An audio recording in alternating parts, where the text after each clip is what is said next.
this is one of the best people in the pen games, man. One of the greatest rappers of all time. If you mention Mook, if you mention Lux, you should mention him. One of the belongs on the Mount Rushmore of battle rap, in my opinion. Changed the game in a couple of ways, from Scribble Jam to Smack DVD to King of the Dot. He's battled everywhere and fit in everywhere. One of the few people that could do it. One of the most recognized, one of the most respected. One of the greatest, I think, to ever do it. Mr. Iron Sullivan. What up, Iron? That's good, sir. I think I might have you write my biography. You made that sound real good. We needed like an applause button for that one, though.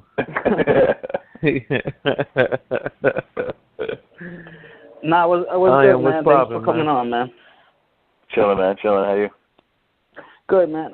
Real quick, if you could just give us like a 2-minute, 1 minute, whatever, breakdown of your career in battle rap and everything, how you got into it and everything. I mean, I got into it just by being into music, being into hip hop, and like, you know, I'm an old man, so the era that I was into it, it was just like, you know, you have to battle. It's just part of it, and just, you know, that's how I was kind of introduced to it. That it was just like, you know, if you take the culture seriously, then you need to participate in this way, and you need to compete, you know what I mean? And I was into everything, too. I was into graffiti, little breakdancing. I could, you know, DJ a little bit. Like, I was deep into everything. And so, you know, a competitive spirit was just kind of there. Well, that's what's up, man. Okay, actually, let me start off with this question, because we were just talking about this earlier. I found this interesting. I never knew this before. There was somebody that tweeted you saying that you had like 1 million views on your videos, and then YouTube had taken it down and it got re-uploaded, and you wrote facts to that. That's true? Yeah, definitely. I mean, the Underground Sessions videos definitely,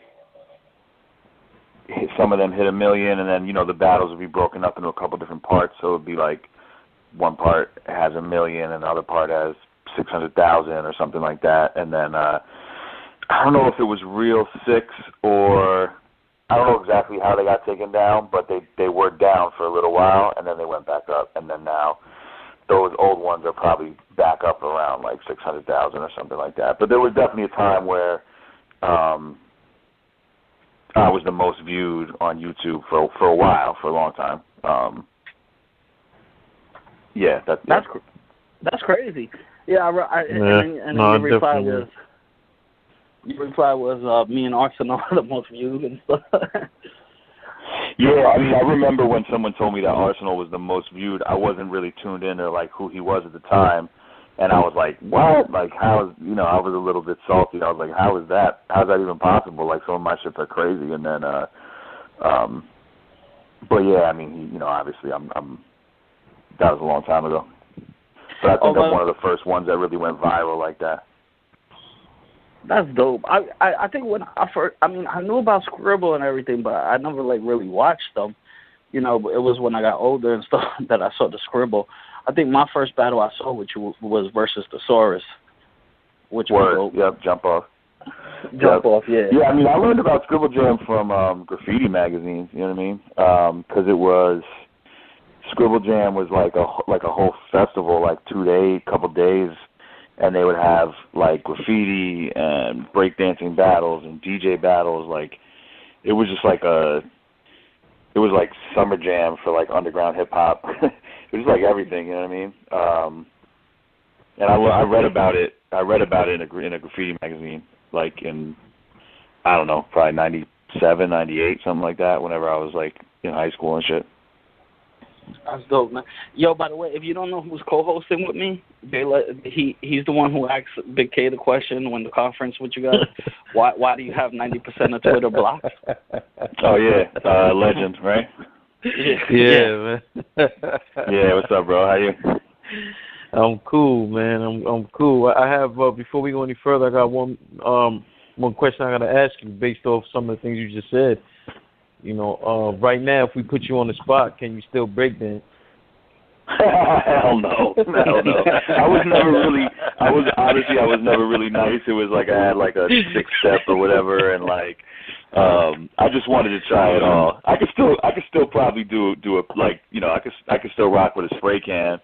I might be able to do a few little cuts on a turntable. Yeah, I could still fuck up an MPC or something, but nah, breakdancing, man, my fat ass ain't moving like that no more. Yep. with the big K question, I mean, you know, speaking about the big K and stuff, the interview with you at 15 Minutes of Fame after the battle, you said that you compare battling to a feature, where you were a little disappointed that he didn't come with his A game. I mean, so like you want to put on a show for everybody, right? It's not necessarily about just beating the dude. Nah, I mean, you know, back in the day, it was really about the win for me, because it was like competitive in terms of like, yo, you're really climbing up the ranks and all this stuff. And I mean, I think it still is like that today, but before I was trying to, I think there was just a smaller pool. It wasn't really a business the way it is, so it wasn't about getting booked for a battle. It was about winning and then having, you know, your name rings bells and then your music. You know what I mean? It was like kind of a whole thing that went with it, whereas now it's more of like a self-contained, like battle rap is its own thing, like more than ever. So that being the case, and there being like, you know, seeing how some of these battles that over the years, it's like they become like really important pieces of, at least important pieces of battle rap culture, and then, you know, some of them that transcend just battle rap and become important pieces of hip hop culture. That to me is like, you know, I'm not pursuing a career as a recording artist, rapper anymore. But I still want to contribute to the culture and contribute to, you know, just the history of it. I still want to contribute creatively to hip hop. You know what I mean? And so, to me, creating a classic that people can watch forever has become the goal, more than, yo, I'm gonna beat this person and then it's gonna elevate my name and then I'm gonna release my album or get sign a deal and put out a single or something. You know what I mean? Yeah. So for me now, yeah, it's just like I want to just like create those moments, you know, have those moments that just great moments that people can look to as, you know, I'm an old man. Like I said, I grew up with certain rules or certain like ethics, you know, certain standards, and if I can exhibit that in the ring and then people can look to that as an example, I feel like I'm kind of giving back and helping preserve the culture and just contribute where people can have that feeling, you know what I mean? Have the feeling that I did when I was a kid, where it was just like, man, like, how do they do this? Like, this shit is incredible. Like, these people are superheroes to me, you know what I mean? Yeah, you know what I noticed too about like you, the Murda Mook, Sirius Jones and stuff, like, you guys don't, like, back in the day, a stumble used to be a choke, right? Like, you stumble over your word, and it's like, oh. So you guys don't choke. You know, you guys, like, when you go up there, you're professional and stuff. How, what do you think the state of the culture is, too, with people choking that heavily and stuff? Yeah, I mean, you know, I think it's unfortunate. I think that, you know, I think I've said this before, but I think it's some of it is just like, you know, it's become a business and people are a draw. You know, somebody's a draw. It's not about it's not really about your win-loss record anymore for certain people, or it's not about, you know, they it's not to say that money is good or bad. I just think that when you're, you know, we used to do it just for respect, and like, that's not to be like, oh, back in my day it was just about respect, but like that's really what it was. Like, you literally couldn't make you weren't making money doing it. So it was really just for recognition and to achieve another goal with your music or whatever it was. And so it was like, yo, if you fuck up, like, you really can't come back. And so you just wouldn't have credibility. You know what I mean? You would have no credibility if you stumbled or if you choked or you just went blank. And so I think, it was just all of the energy was into doing great because you couldn't afford,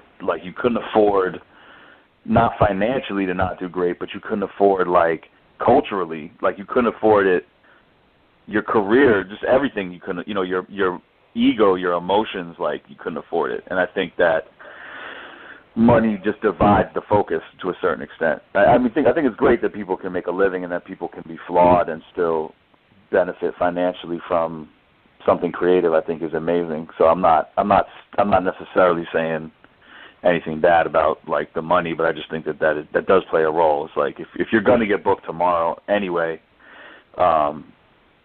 then it's not as big of a deal. You know what I mean?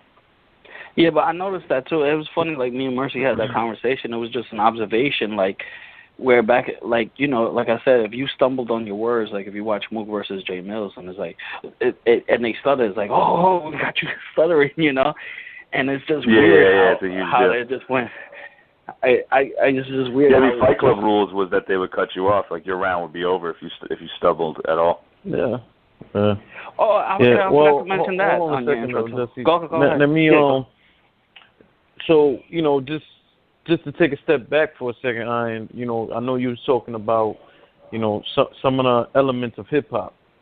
For me personally, I feel in actual music and in battle rap, I don't think people are planted that deep into the culture anymore.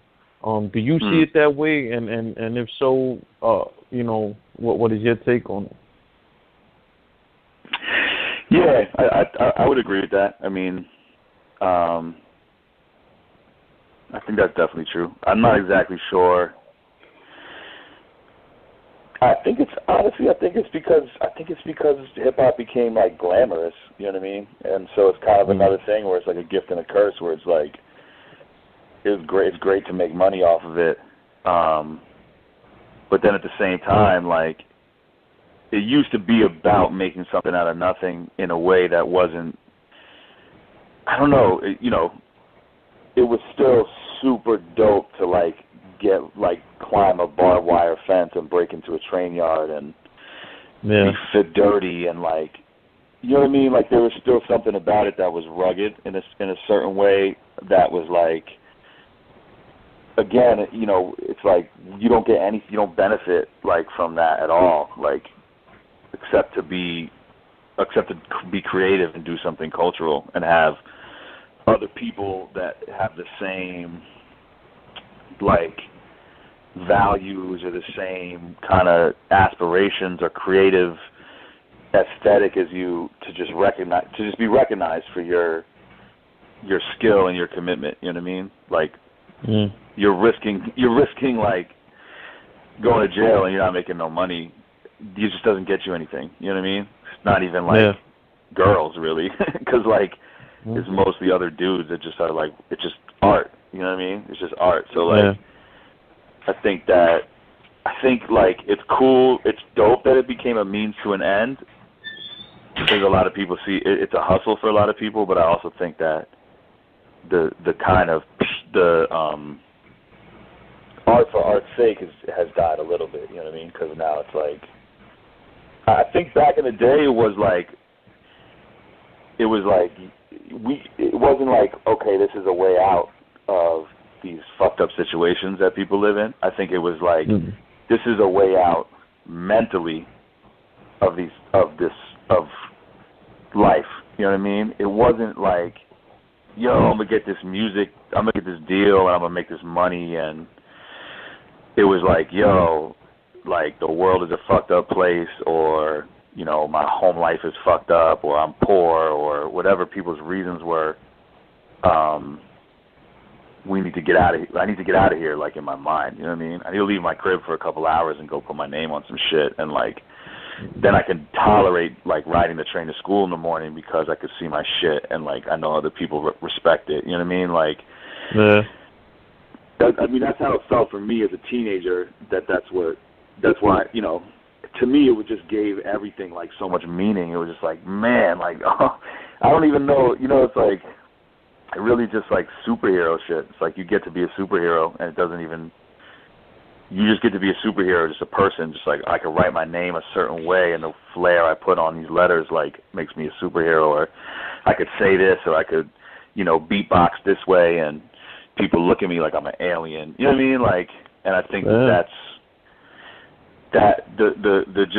just purity of that is gone a little bit. And I don't want to say the pure, like it's tough to say, oh, the purity, because it's like, oh, I'm a purist. Like there's some, I don't want to be negative about where stuff is at, because there's a lot of good that comes with it too. But it is definitely, you know, feels a little bit like there's other motivations now. There's other kind of aspirations.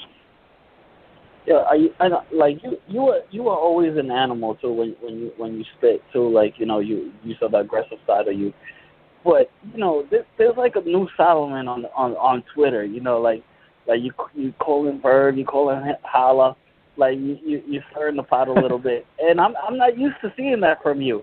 You know, is this like defensive strategy? Is this, you know, you like selling the tickets now? Like It did kind of pop out of nowhere, you know. I mean, it's you, but like you weren't like this calling people out like, oh well, how about you? You know what I mean? Yeah. I mean, I was calling people out in battles for sure, because I mean, even, you know, the saga of me and Mook starts at Fight Club when right. We were supposed to battle and like he turned it down or something, and then, you know, I called him out, and then so I remember Miss Info played that on Hot 97 too. Hot 97, yeah, that's crazy. Oh, that's crazy. yeah? I forgot about that. Yeah. Right. I remember that. Yeah, because you know, Miss Info said, I think that's the first time I heard your name actually, when she was like, that's pretty ill. That's a pretty ill moment actually. Hell yeah. And they played the little clip of you calling out Mook on Fight Club. I remember that. Yeah, it was during exactly. the morning show. Yeah. Yeah, she had a little segment. Yeah. Yeah, I mean, you know, I never came. You know, we didn't have the internet like it is now, so I'm just not. And part of the reason I stopped doing music, like, you know, recorded music, is because, you know, this era, there's no artist development. There's no like sign a deal and someone else takes care of the marketing. It's like you have to come to the table already being able to market yourself, and that's the piece that I'm not like good at or not really comfortable at, just because I like to do my shit. I don't like to talk about how good I am at doing my shit. I just like to do it and be good at it, you know what I mean? And like the marketing part just doesn't come like it's not second nature to me, so but I'm realizing that that's part of the show now, you know what I mean? And I'm also like, you know, I mean, you know me, Jesse. I talk mad shit in real life. Like, it's very friendly, but I'm from New York. Like, you know what I mean? Like, we're calling each other crack babies. You know, like, you know what I mean? Like, we were little kids. Like, that's what you do. Is like you just talk shit to each other. So like, I think part of it is just like before. Just not being regular and feeling weird about being on screen or on camera, and like having to like keep my cool and not come out of character, and like now I just try to be me all the way, and like it's just more comfortable and better. So I'm just like fucking around and talking shit the way I normally would, you know what I mean? The way me and you talk shit if we're texting, or you know what I mean? Like it's just and also, you know, like I'm trying to force myself into certain conversations. It's like I definitely, you gotta create the momentum behind certain shit. But it's pretty funny because it's very respectful too. Because if somebody gets me, I'm mad honest about it. I'd be like, damn, you kind of got me with that one. But do you find yourself in a space that you think that you have to be putting yourself in other conversations? I'm not talking about just in terms of getting a battle, or you know, I'm talking about when people have these conversations about, you know, who is the best or who's been the best over time, so on and so forth, do you ever see all that and feel like you have to interject, like, wait a minute, I'm here too, type shit? I mean, I think that I have to do things that, like, that's more, to me, those conversations are more about action. You know what I mean? I think the individual matchups, it's like I could say some shit on Twitter that gets under somebody's skin, and then now we're going back and forth, and now the fans want to see it, and that's kind of like, oh, I didn't even think about, you know, Solomon versus Hitman or versus Surf or whatever. And like, yeah, you know, like me and Hitman probably isn't going to happen right now, but when it does, now there's history for it, and there's people that got excited about it. You know what I mean? So I think that stuff. You know, there are times where part of me coming back to battle rap was like seeing lists top 50 of all time, and I wasn't on them, and being like, hold on. You know, so, but I think for me, that's more about like show and prove. You know what I mean? That's like, you can't really convince people. You just can't convince people of shit, man, if you don't do it. You know what I mean? You can't, like, you know, Mook's not going to convince people that think he lost, that he won by going through his lyrics. You know what I mean? They're just not going to. Do you think that's a bad strategy he's doing? Going from interview to interview, or? I don't know, because I mean it's not my thing, you know. I definitely, that's not my thing. I mean I think people didn't even, you know, I took one of the biggest L's that's ever been taken in battle rap, period. And very true. Never even really, you know, never really heard me complain about it or try to convince people otherwise too much. But Mook is like, he's been the villain for years, so he's doing something right. It definitely doesn't totally feel like the right approach if I was on his like publicist team, but he also, you know, he knows what he's doing to a certain extent, so it's tough. Wouldn't be my thing. Now, on the 15 Minutes of Fame interview with Lux and stuff, you're like, oh, what do you guys discuss? He said, we were just talking about you. You said, what are you discussing? People that he's scared to battle. And we, you know, me, Jay Legend, and me and Mercy had this conversation too. I got you beating Lux 2-1. You know, I don't think there's much Lux could do to you that Mook hasn't already like pulled out his bag. I feel like, you know, you guys know each other from the same era. Do you want that battle? Is that a battle we could possibly see in the future? Yeah. I had I mean, we spoke that day. I don't know how much of it made it on camera or not, but we definitely had a significant conversation about doing that, and we've spoken since about it too. So I'm definitely with it. I think, you know, Lux is one of the greatest to ever do it, and he's one of the people that's on the Mount Rushmore that's like really up there with the pen. You know what I mean? Like in terms of just lyricism and being really technical and really, really caring about the craft.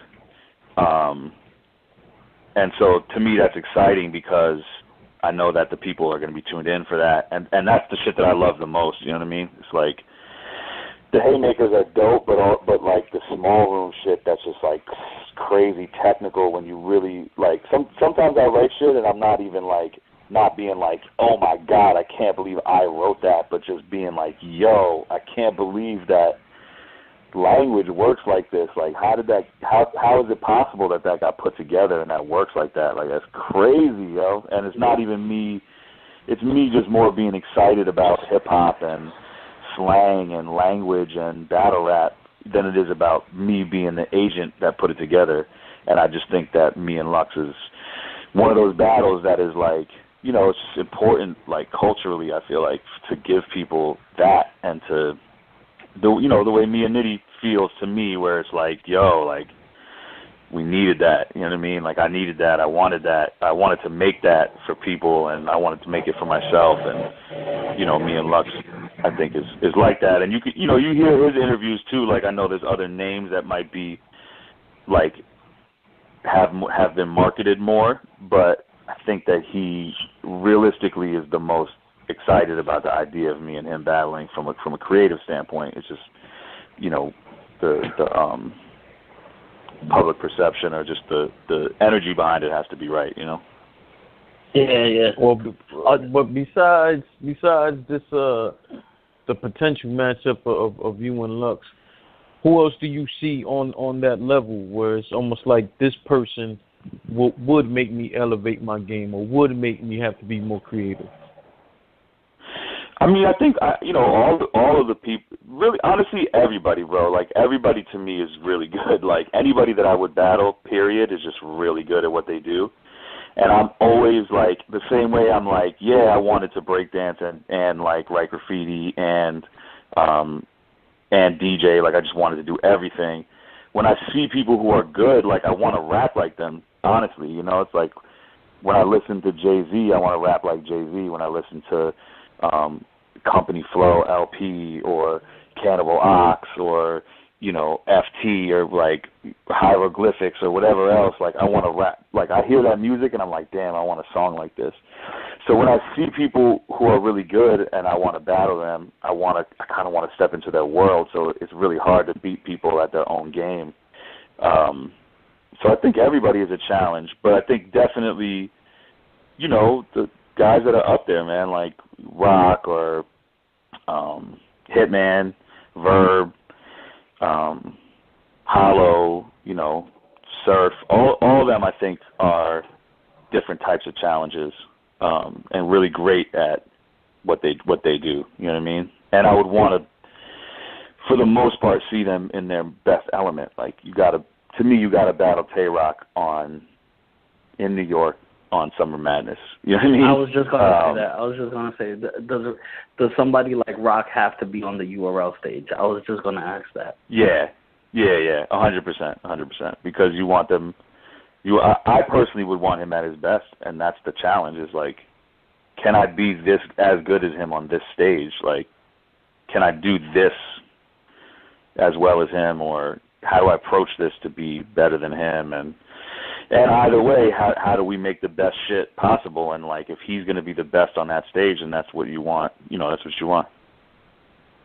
Yeah. You know, every time I seen you, I used to go, and I done fuck niggas up outside of EO Dub. When but you told me a funny story too. Like, you were like, oh, that, you know, that actually happened. Matt really did. Can you tell us that? Yeah, me and Matt story? were talking about that the other day. And the woman that he was fighting for is my wife now. Oh wow, that's funny. What? Wait a minute. Yeah, what like the hell's going on here? It's crazy. I don't know if I should tell that story because even as I said it, it's like people twist anything into anything. Oh, but so don't. No. So don't do it. Don't do it. It's not even that. Yeah. No, it's not even that crazy, and it's kind of it's definitely. I mean, you know, anybody who's met my wife, that, you know, she used to be a bartender for EO Dub. She used to be the bartender for the Sunday night at the Pyramid for EO Dub, and I don't know, somebody was getting this is before she and I were rocking with each other, but somebody was getting disrespectful, and I think Matt and his people seen it. I don't even know if I was there, but they were just being you know, chivalrous goons, and saw that somebody got on stage and just said something disrespectful about the bartender, fuck the bartender or something like that. And they were like, nah, you know, not the bartender that rocks with us every Sunday night and is mad cool and this is our home. Like, you're not getting on stage and saying that, you know what I mean? Yeah. That's dope. Yeah, and you know, Club Pyramid used to be EO Dub, and you know, Solomon's homie used to run the Sunday nights. It was Solomon's homie. I don't know if you were part of this, Sarah Connor. You were there. Yeah.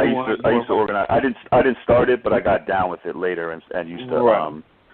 It's involved in organizing it behind the scenes, and it's still going. It's not a Pyramid anymore, but and it's not weekly. It was the longest running weekly open mic in New York City for years. Like, and they told me you guys really went on during like Hurricane Sandy and stuff. That was crazy. Like everything, bro. Like everything.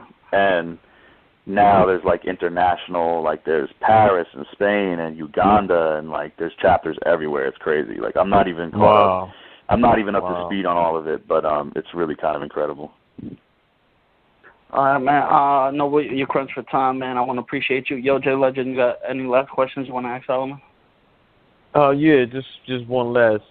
In terms of, what's going on for the rest of this year or for the foreseeable time, do you see yourself wanting to do more than, let's say, 3 to 4 battles a year? Do you want to limit your appearances, or are you up for whatever? I'm trying to actually right now really figure out what the rest of my year looks like, because there's a lot of battles that I want to do, and it's just about the timing, the leagues, the opponents, who's ducking, who's not, who's really ready, stuff like that. But if I get what I want, I'm gonna have like 3 more battles this year, 2 to 3. Wow. No. So that would be 6 for this year. And I don't know if, I don't know how long I'm going to sustain that, but like, I like being the guy from my era, from my generation, that's active. Like, I think it's a good example to set, you know what I mean? I think a lot of people have gotten frustrated with a lot of the, people you would call a legend, or the whatever generational, being kind of resting on the laurels of what we've done or what they've done in the past. And I just think it's just a healthy example to set, to like not do that and to just mix it up, get my hands dirty. You know what I mean? And I'm a fan of so many people, and I'm so hooked on it right now. Like, I just love getting the positive response and creating crazy shit. Like, I love it so much. Like, I just want to keep doing it because it feels like it's just dope. I just love this shit, you know what I mean? And so I want to keep being active in that way. I want to keep battling people that you wouldn't expect, like even, I don't want to say lower tier, but even less visible people than that I've been battling, like even when I battled B Magic, people, he was kind of choking at the time, and people were like, "Why are you battling B Magic?" And it was like, yeah. I'm a fan of B Magic. Like, I want to do that shit. You know what I mean? There's definitely people who are even less known than that I love and definitely want to rock with them. Smaller leagues, Jesse Rican versus 40-ounce Jess. I know how to take care of my own mental health better than a battle with Jesse Rican. I definitely want to keep. I definitely want to keep doing, keep staying really active, and then I think there's probably like a year or something where I need to take like very few battles and just have very specific, big matchups. If it's like those guys that I was talking about before, and that might need a little more focus for the year. But then once I hit my goals in terms of like the legendary matches that I feel like really kind of re-solidify forever my spot, then I'm gonna go crazy again and go everywhere and just be with it. Like I'm still on a storyline, I'm still writing a story right now, but once we get to like the certain chapter, I'm gonna just go fucking crazy, Yeah. So actually, one more last question before I let you leave, if you don't mind. With You're not Big the K, boss of me, but yeah. Let me leave. All right, if you give me the slow last question. Yeah, there you go. With Big K, when you said me and JC me and Chilla might have been battle of the year. Me and JC had Chilla battle of the night. No. What? All right, I'm fucking it up. Me and JC had battle of the night. Me and Chilla might have had battle of the year. What, did a black iron just come and appear? Versus his white angle. Do you think it's corny for people to use the white card now and stuff, or how he used it, or like do you think that's over with? I mean, I always kind of think it's corny personally, but I'm speaking from a pretty skewed viewpoint because it's me, and I'm like, come on, you know what I mean? It's like I see it from the eyes of a white guy, so it's like it's a little bit different. But yeah, well, I just know from Puerto Rican guys' eyes, I hate that shit too. When they even bring that shit up with any one of you guys, I hate that shit.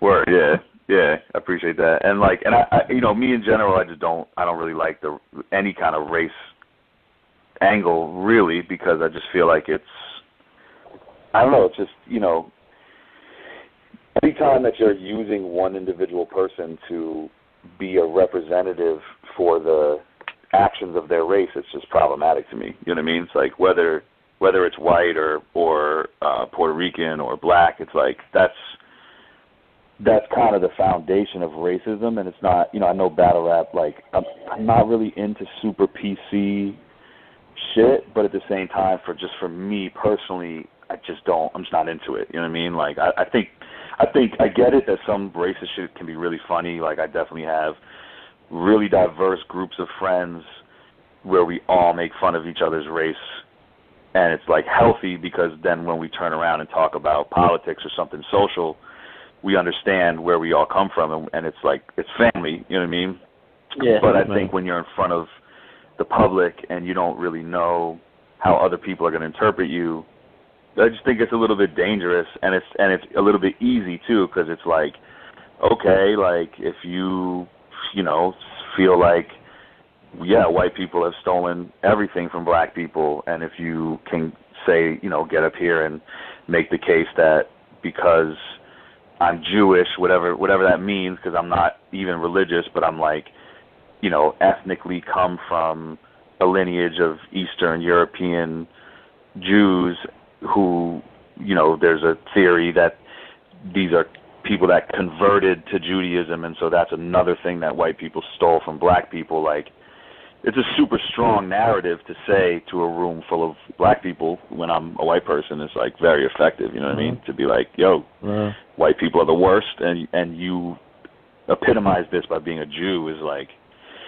you know, it hits. It's hard. But for me, it's like, man, like, I don't take any ownership over Judaism. Like, there's no way the original Jews were, like, pasty white people like me. There's no way that Jesus was white. Like, you know, I'm not into organized religion. I don't follow, you know, I like symbolism in religion, and I understand its place, but I'm not into it. I don't like, you know what I'm saying? So it's just like, come on, man, with this shit, you know what I mean? So, but, you know, whatever, to each their own. It can be effective, and I think, like, you know, that was Mook's angle, and then that was JC's angle, and then, you know, there's somebody else who's probably going to say that too. Even Disaster had something with the Jewish. Right? Yeah. Totally. All right, man. Well, like I said, man, thanks a lot for coming on, man. You're one of my top 5 definitely. favorites of all time. Thank you, bro. Thank you. Yeah, thank you to both of you, man. And Jay, legend, man. I'm glad to hear you up here. You already know that I super rock with you. Watch all your blogs, like I told you in person. But, you know, just tell you again, you know, on the record that I definitely rock with you and what you're doing, and keep it up. And as soon as you know, start cutting out the parasites like Jesse Reekin in your life, you'll be even more successful, you know, once you get rid of this dead weight. Well, listen, let me tell you, man, you know, it really means a lot to me to hear you say stuff like that, man, so I appreciate it. And I was talking about the last part of what you said, not the first part of what you said.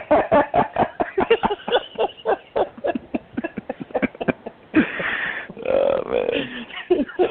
No, man, you the man. You already know, man. I appreciate what you're doing. Thank you for your words, man. I appreciate it. Thank you, bro. I got likewise. nothing to say. I'm caught in my feelings over here. Good. Finally. Speechless. All right, fellas. I love y'all, man. Keep it up. All right. Salute, man. Take care. Peace.